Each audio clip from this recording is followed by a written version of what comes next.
Muy buenos días queridos amigos, estimados hermanos, les saludamos en este sábado lluvioso, fresco, y gracias al Señor por permitirnos pasar esta noche con su bendición y con su cuidado.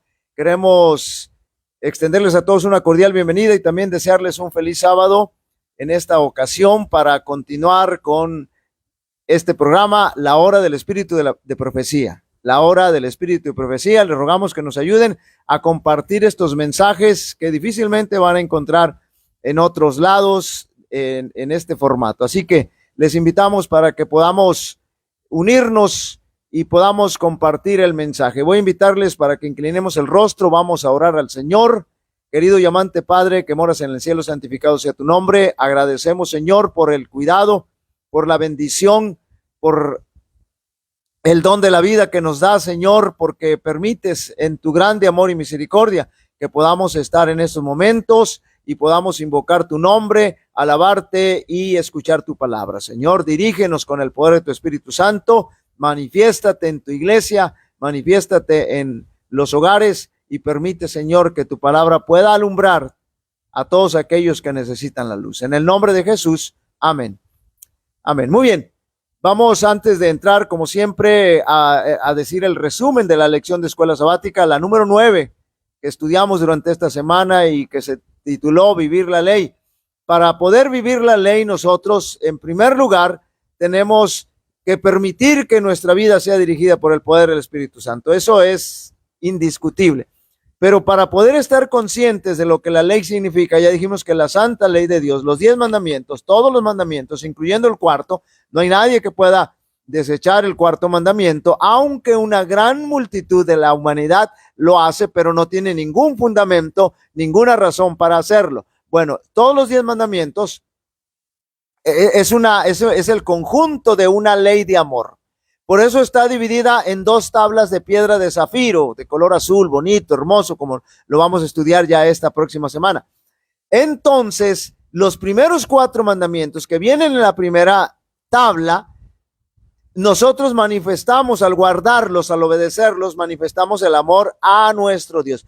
Y en la segunda tabla, donde vienen los 6 restantes mandamientos, nosotros al guardarlos, al obedecerlos, manifestamos el amor a nuestros semejantes. Es decir, aquí hay una relación horizontal en esta segunda tabla y en la primera tabla una relación de amor vertical a nuestro Dios, hacia arriba. Entonces, cuando nosotros estamos conscientes que la ley es una ley de amor, entonces nosotros vamos a vivir la ley. Pero para que podamos entender la profundidad, los aspectos particulares, los detalles, de la ley, entonces nosotros tenemos que conocer y entender los códigos que el Señor nos ha dado respecto a la ley, a su santa ley, porque vamos a poner un ejemplo, uno de los mandamientos dice, no matarás.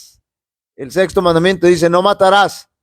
Y entonces, no solamente matar significa quitarle la vida, no solamente comete, dice el Código Penal, comete el delito de homicidio aquel que priva de la vida a alguien. No solamente cuando privamos de la vida a alguien, estamos nosotros matando, cometiendo homicidio, cometiendo asesinato, sino que podemos incluso matar con nuestras palabras. Y entonces el Señor nos ha dejado indicaciones claras. Por eso Jesús dijo que no solamente comete el pecado de adulterio aquel que tiene relaciones con una persona, sino que cuando ya lo está maquinando en su mente, ya está cometiendo el pecado de adulterio. Entonces, esas son las implicaciones que tienen los códigos que nosotros debemos entender, el espíritu de la ley, para poder nosotros realmente vivir en la ley. Pero reitero, repito,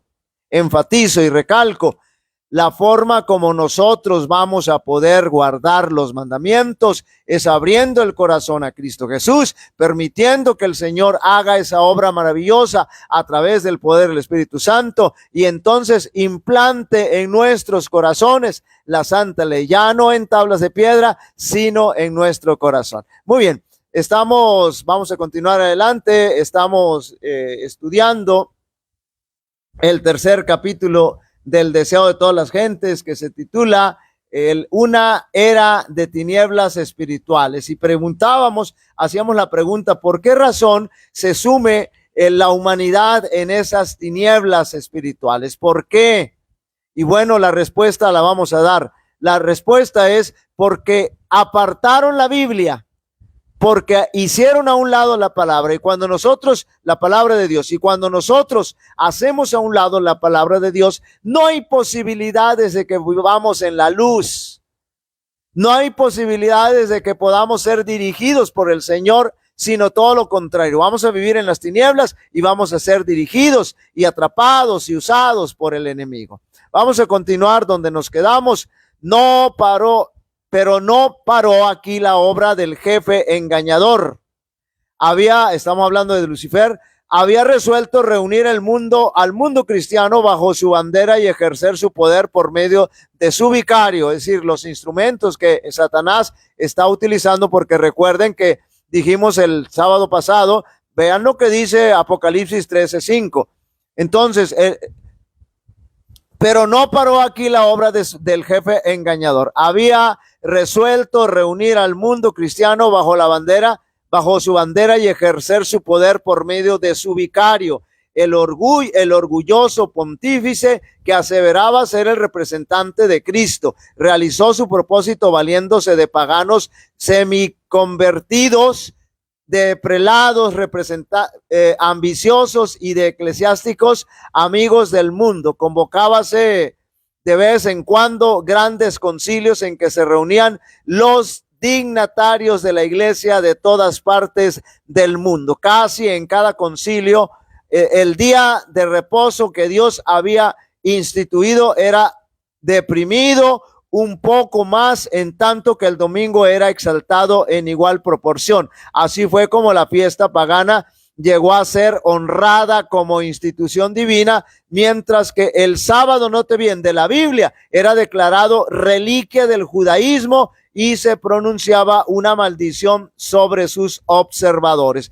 Estamos enfatizando lo que declara el conflicto de los siglos desde el sábado pasado, pero estamos enfatizando también cómo es que al hacer a un lado la Biblia, entonces la iglesia se iba sumiendo en estas terribles tinieblas espirituales, y aquí estamos viendo cómo se intenta quitar la observancia del verdadero día de reposo. Y aunque la gran mayoría de la humanidad cristiana guarda el domingo, entre comillas, porque ni siquiera lo guardan, observan el domingo o aceptan el domingo como el día de reposo, la Babilonia y sus hijas, es decir, el sistema papal y todas las iglesias protestantes, acepta el protestantismo apóstata, a excepción de la iglesia adventista. Ellos aceptan el domingo, aunque es la mayoría, esa mayoría no tienen ninguna base bíblica para hacerlo. El gran apóstata había logrado ensalzarse a sí mismo. Acuérdense que Satanás intentó destruir la iglesia a través de la persecución y no tuvo éxito, pero después él cambia de estrategia, cambia de método, y entonces comienza a infiltrar en la iglesia doctrinas falsas, y entonces comienza a tener éxito. El gran apóstata había logrado ensalzarse a sí mismo. Sobre todo sobre todo lo que se llama Dios o que es objeto de culto, se quiso prevalecer. Eso es lo que dice Segunda de Tesalonicenses capítulo 2 verso 4. Ya dijimos también que por qué el apóstol Pablo escribe la segunda carta a los tesalonicenses, porque en la primera carta habían malinterpretado que Jesús vendría en sus tiempos, en sus días, pero ya el apóstol Pablo dice no puede venir hasta que venga el hombre de pecado, el apóstata, y ahora se está manifestando. Se había atrevido a alterar el único precepto de la ley divina que señala de un modo infalible a toda la humanidad al Dios viviente y verdadero. En el cuarto mandamiento, Dios es dado a conocer como el creador, note bien, de los cielos y de la tierra, y distinto por todos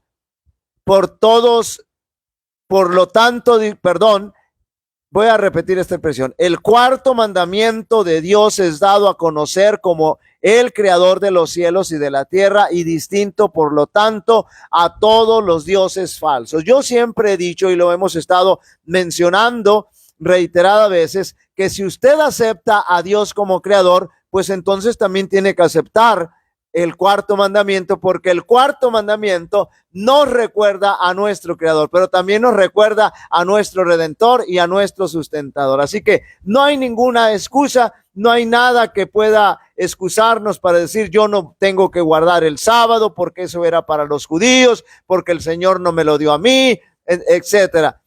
Así que porque Jesús ya lo clavó en la cruz, etcétera. No, nada de eso. Si nosotros creemos en que somos creación de Dios, entonces debemos agradecerle y adorarle el día que el Señor estableció, que es el sábado, el séptimo día de la semana, el día de reposo. Sábado significa cesar, es decir, parar actividades seculares y comenzar a adorar al Señor.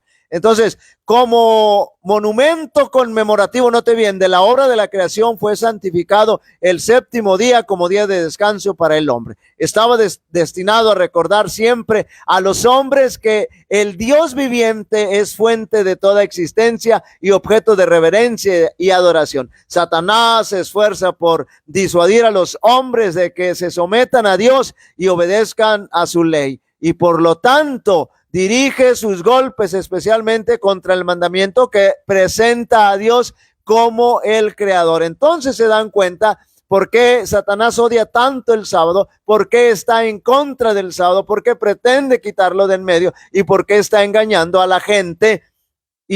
Pero realmente nosotros mismos nos dejamos engañar, porque la palabra de Dios es bastante clara. Los protestantes alegan ahora que la resurrección de Cristo en el domingo convirtió a dicho día en el día del Señor. Y eso no dice la Biblia, eso no puede ser, porque el domingo no tiene ningún significado. El sábado sí, el sábado nos dice que el Señor es el creador, porque el Señor terminó su obra creadora, es decir, creó los cielos y la tierra en 6 días, y dice la Biblia que el séptimo día el Señor reposó. Ahí terminó su obra creadora, es decir, con el reposo, con la firma, con el sello que le da. Los protestantes alegan ahora que la resurrección de Cristo en el domingo convirtió a dicho día en el día del Señor, pero las Santas Escrituras en nada confirman este modo de ver. Ni Cristo ni sus apóstoles confirieron semejante honor a ese día. Usted puede repasar toda la Biblia y no va a encontrar nada. La observancia del domingo como institución cristiana tuvo su origen en aquel misterio de iniquidad que ya había iniciado su obra en los días de Pablo. ¿Dónde y cuándo adoptó el Señor a este hijo del papado? ¿Qué razón válida puede darse en favor de un cambio en las Santas Escrituras que las Santas Escrituras no sanciona? Pues ninguno, porque la Biblia no tiene ningún fundamento para hacer ese cambio. Incluso, queridos amigos y hermanos, incluso nuestros hermanos católicos, los dirigentes católicos, el sistema papal reconoce que la Biblia no tiene ningún fundamento para hacer el cambio. Reconoce que los adventistas tenemos la verdad, tenemos la razón, y que predicamos la verdad del séptimo día, del sábado, como el único día de adoración al Señor. En el siglo sexto, y esto no me lo crean, búsquenlo ahí en el internet y van a ver que esto que estamos diciendo es verdad. En el siglo sexto el papado concluyó por afirmarse. El asiento de su poder quedó definitivamente fijado en la ciudad imperial, cuyo obispo fue proclamado cabeza de toda la iglesia. El paganismo había dejado el lugar al papado. El dragón, es decir, Satanás, note bien, el dragón dio a la bestia su poder y su trono y grande autoridad. Note bien, eso lo encontramos en Apocalipsis 13:2.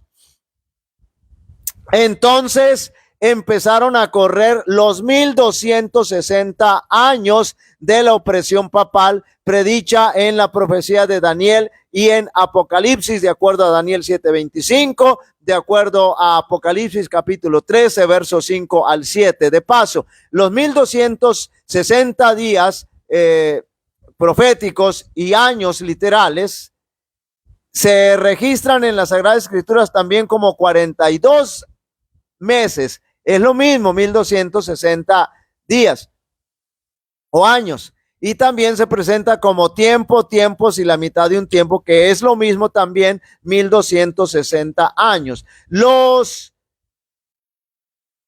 cristianos se vieron obligados a optar entre sacrificar su integridad y aceptar el culto y las ceremonias papales, o pasar la vida encerrados en los calabozos, o morir en el tormento, en la hoguera o bajo el hacha del verdugo. Entonces se cumplieron las palabras de Jesús: seréis entregados aún de vuestros padres y hermanos y parientes y amigos, y matarán a algunos de vosotros, y seréis aborrecidos por todos por causa de mi nombre. La persecución se desencadenó. Esto que acabo de declarar, de leer, se encuentra en San Lucas capítulo 21, 16 y 17, lo que el Señor les había dicho. La persecución se desencadenó sobre los fieles con furia jamás conocida hasta entonces, y el mundo vino a ser un vasto, es decir, grande, amplio campo de batalla. Por centenares de años la iglesia de Cristo no halló más refugio que en la reclusión y en la obscuridad. Así lo dice el profeta: y la mujer huyó al desierto, donde tiene lugar aparejado de Dios, para que allí la mantenga 1260 días. Apocalipsis 12, 6. El advenimiento de la iglesia romana al poder marcó el principio de la Edad Media, es decir, de la Edad Obscura, de ese sumimiento espiritual, oscurecimiento espiritual. A medida que crecía su poder, las tinieblas se hacían más densas. Note bien, se estaban sumiendo espiritualmente en la oscuridad. La fe pasó de Cristo, el verdadero fundamento, al Papa de Roma. En vez de confiar en el Hijo de Dios para obtener el perdón, note bien, de sus pecados y de la eterna salvación, el pueblo recurría al Papa y a los sacerdotes y prelados, a quienes él invistiera de autoridad. Y eso se hace actual todavía en estos días, cuando la Biblia no respalda ni dice nada al respecto, para que ustedes vean cómo el sistema papal quitó a Cristo Jesús de en medio y puso sacerdotes. En este momento no tenemos necesidad de sacerdotes. Sacerdote quiere decir el que interviene entre dos partes. El único intercesor es nuestro sumo sacerdote, Cristo Jesús, que está intercediendo en estos momentos en el santuario celestial.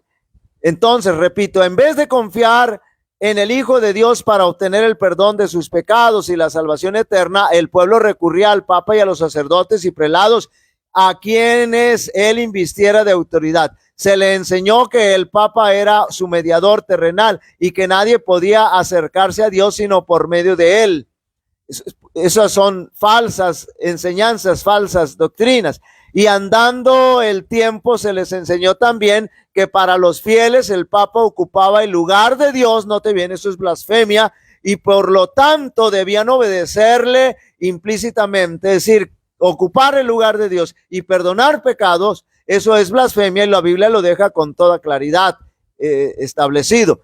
Con solo desviarse de sus disposiciones se hacían acreedores, note bien, a los más severos castigos que debían imponerse a los cuerpos y almas de los transgresores. No es el Espíritu de Dios, el Señor no es el carácter de Dios. El Señor es amor y atrae al pecador con cuerdas de amor, no a latigazos, no a patadas, no a golpes, no con violencia. Cuando Jesús fue a buscar a la única oveja de las 100 que se habían descarriado y dejó las 99, cuando la encontró, no comenzó a golpearla, a insultarla, a patearla, no, la tomó en sus brazos, dice la Biblia, curó sus heridas y se la trajo nuevamente al redil. Pero ese es un acto de amor.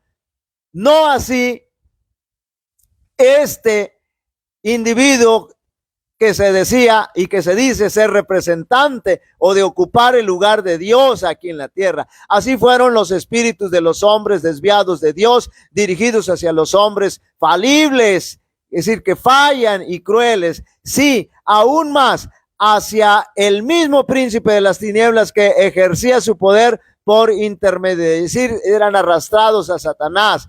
El pecado se disfrazaba como manto de santidad. Cuando las santas escrituras se suprimen y el hombre llega a considerarse como ente supremo, ¿qué otra cosa puede esperarse sino fraude, engaño y degradante iniquidad? Al ensalzarse las leyes y las tradiciones humanas, se puso de manifiesto la corrupción que resulta siempre del menosprecio de la ley de Dios. Y no se puede esperar bendición, no se puede esperar nada bueno cuando se aparta uno de los principios de Dios, cuando uno hace a un lado a nuestro intercesor, a nuestro Señor Jesucristo. Días azarosos fueron aquellos para la iglesia de Cristo, note bien, para los cristianos. Pocos en verdad eran los sustentadores de la fe. Aun cuando la verdad no quedó sin testigos, a veces parecía que el error y la superstición concluirían por prevalecer completamente y que la verdadera religión iba a ser desarraigada de la tierra. El evangelio se perdía de vista mientras que las formas de la religión se multiplicaban y la gente se veía abrumada bajo el peso de exacciones rigurosas, y la misma situación impera en nuestros días. Solamente habemos un pequeño remanente que se mantiene fiel a la palabra de Dios. La gran mayoría está siguiendo los principios de Satanás. Recuerden que cuando Cristo fue crucificado, la gran mayoría gritó: crucifícale, crucifícale, y no tenían razón.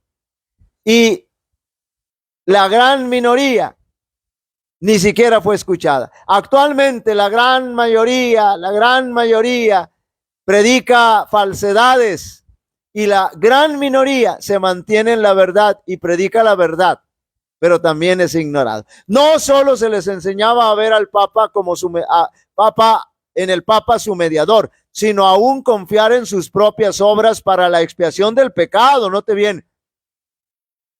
Largas peregrinaciones, esta es una tremenda abominación.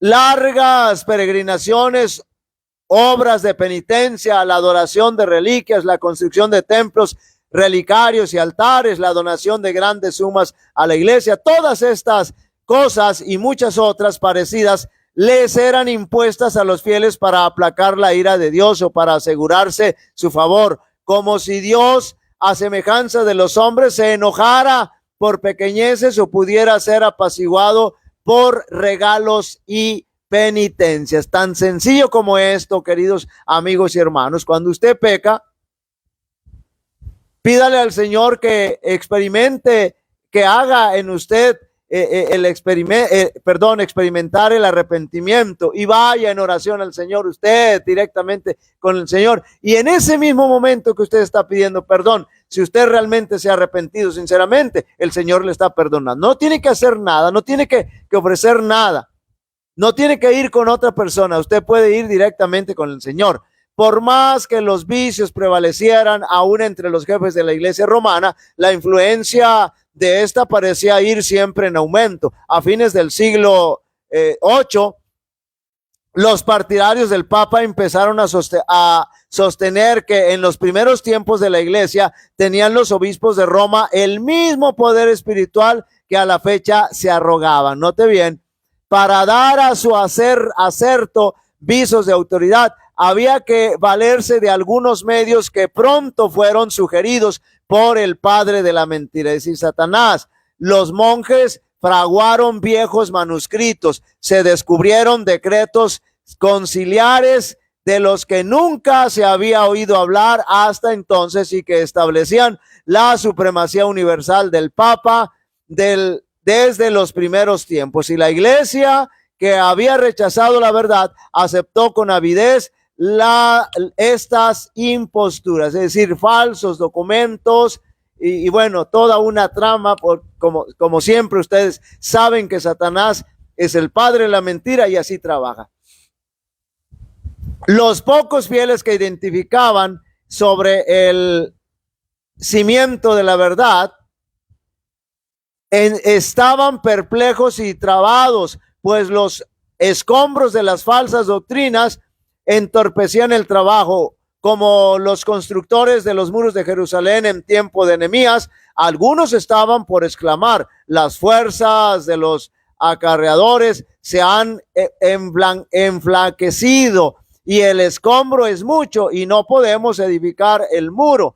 Debilitados por el constante esfuerzo que hacían contra la persecución, el engaño y la iniquidad y todos los demás obstáculos que Satanás inventara para detener el avance de algunos de los que habían sido fieles y edificadores, llegaron a desanimarse y por amor a la paz y a la seguridad de sus propiedades y de sus vidas, se apartaron del fundamento verdadero. Otros, sin dejarse desalentar por la oposición de sus enemigos, declararon sin temor: no temáis delante de ellos, acordaos del Señor grande y terrible. Y cada uno de los que trabajaban tenían la espada ceñida.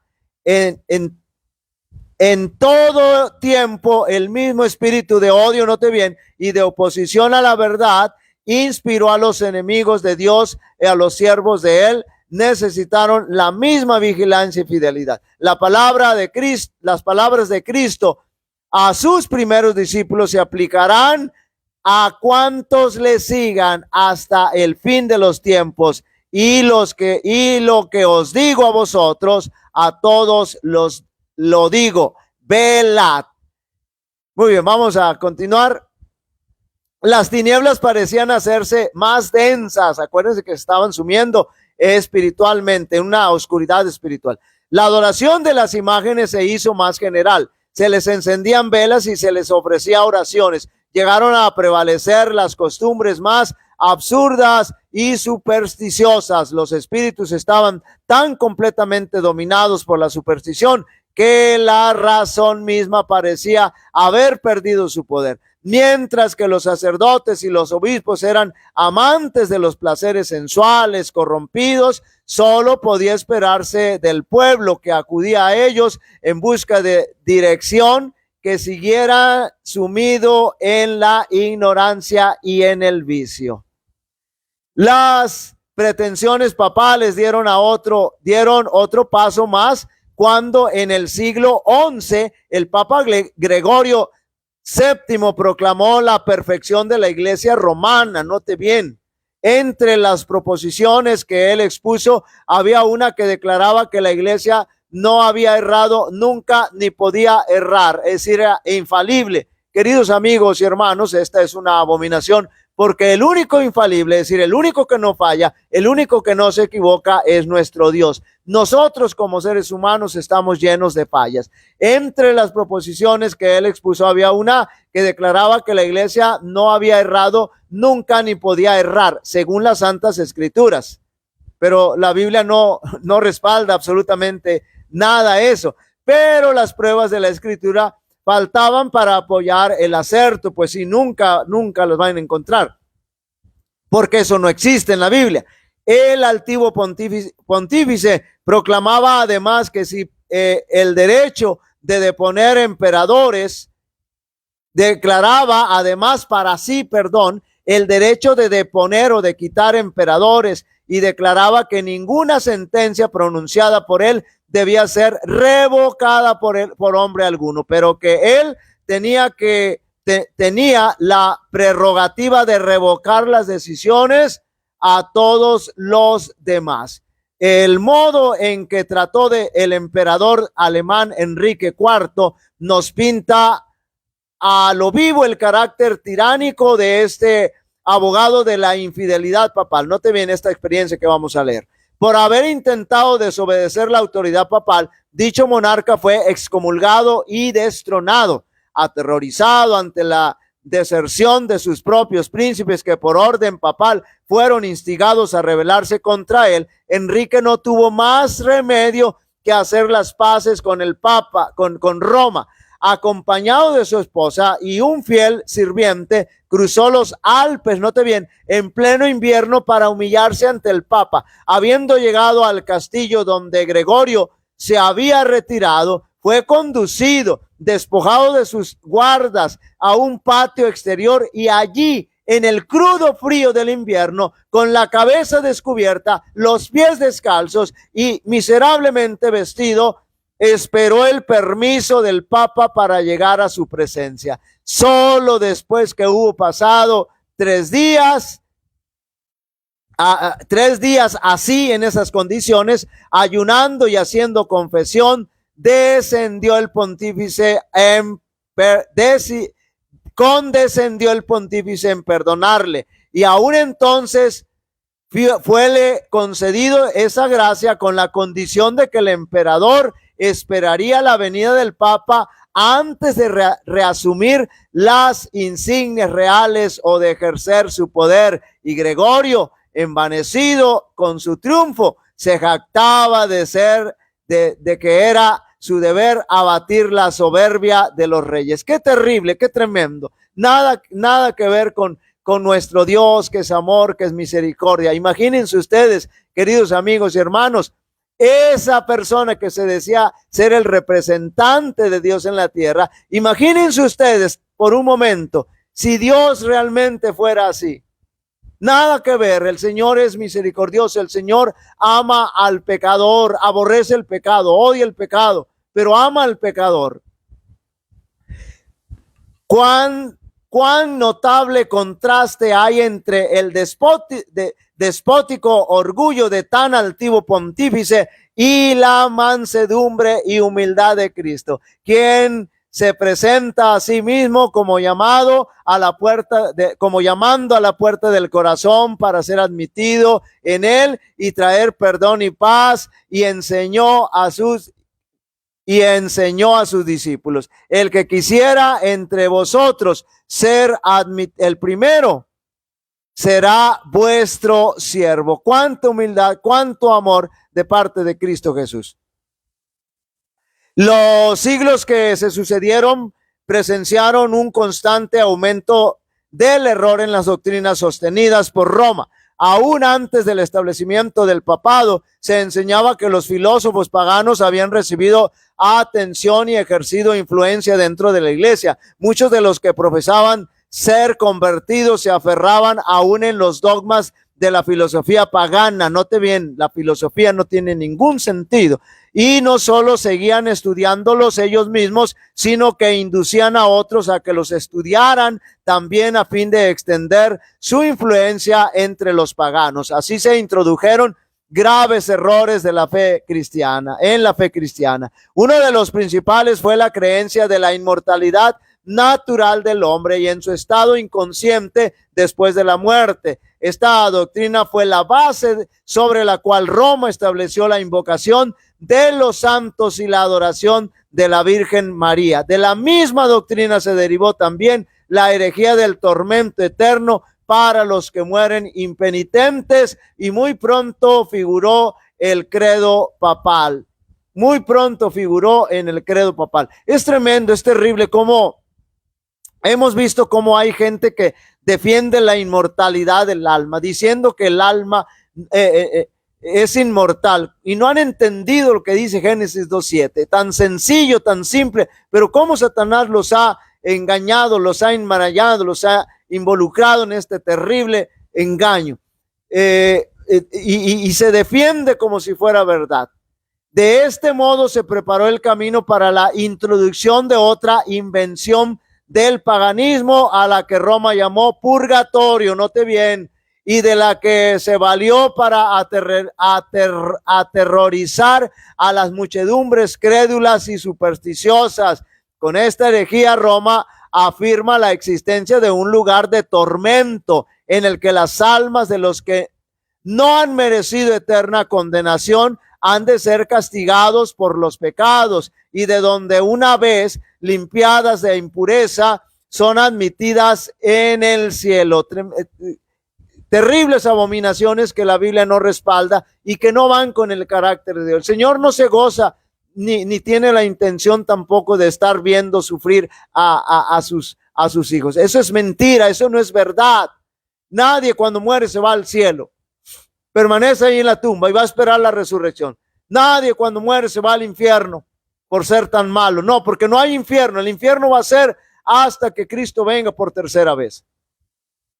Nadie cuando muere se va al purgatorio, porque no hay ningún elemento en la Biblia que respalde esa mentira. No, todos van a la tumba. Ahí están los muertos, nada saben. Ahí están en la tumba y se van a levantar en la primera resurrección los que fueron fieles al Señor, y en la segunda resurrección todos los impíos, y después del milenio, cuando se lleve a cabo el juicio, la segunda parte del juicio, después del milenio se va a ejecutar la sentencia y ahí van a morir todos, incluyendo Satanás y sus demonios. Pero no hay nada de eso. Debemos de estudiar la Biblia y de tener bien claro lo que el Señor ha dejado en su palabra. Vamos a ir terminando. Voy a leer este párrafo. Una impostora más necesitaba a Roma para aprovecharse de los temores y de los vicios de sus adherentes. Fue esta la doctrina de las indulgencias. A todos los que se alistasen en las guerras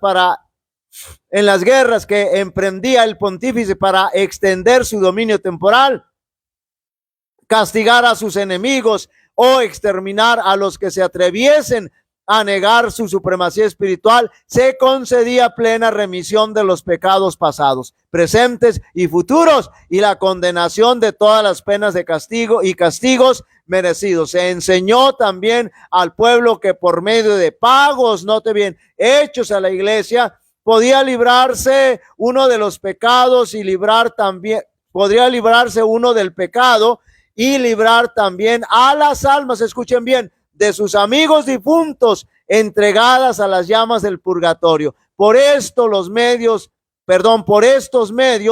llenaba Roma sus arcas y sustentaba la magnificencia, el lujo y los juicios de los que pretendían ser representantes de aquel que no tuvo donde recostar su cabeza. Terrible la situación.